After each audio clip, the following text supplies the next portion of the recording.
Son fils Olivier Teasdale affirme avoir appris de la part de plusieurs oncologues que si les soins avaient été donnés à son père dès le départ en 2020, Jacques Teasdale aurait pu être guéri. On l'a vu souffrir pendant des mois, inutilement, parce qu'il aurait pu être soigné avant. Le fils de Jacques Teasdale dénonce depuis des mois le manque de suivi médical dans le dossier de son père.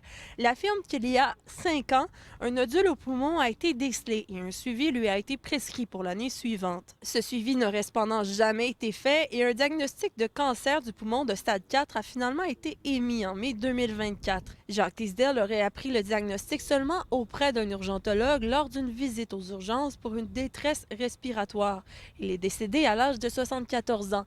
Son fils demande donc au ministre de la Santé, Christian Dubé, de suspendre le pneumologue et le médecin de famille au dossier en raison d'absence d'informations qui auraient pu, selon lui, sauver la vie de Jacques Teasdale. Il y a tellement d'enquêtes, il faut que ces médecins-là soient suspendus. Si M. Drainville est capable de le faire à l'éducation, je pense que M. Dubé à la santé est capable de faire la même chose.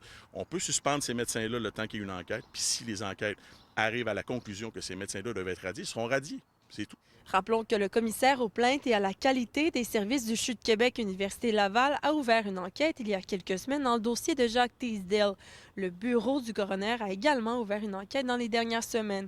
Pendant ce temps, la famille de Jacques Teasdale compte toujours poursuivre le CHU de Québec pour 960 000 pour avoir oublié d'effectuer d'importants suivis médicaux. Il ne faut plus que ça arrive, des erreurs comme ça, parce qu'il faut penser qu'il y a des familles autour de la maladie. Il y a des familles autour des gens, des personnes qui sont malades. Il y a nous, il y a la famille, ma mère, il y a moi, il y a toute sa famille. Les gens voient qu'il a souffert énormément.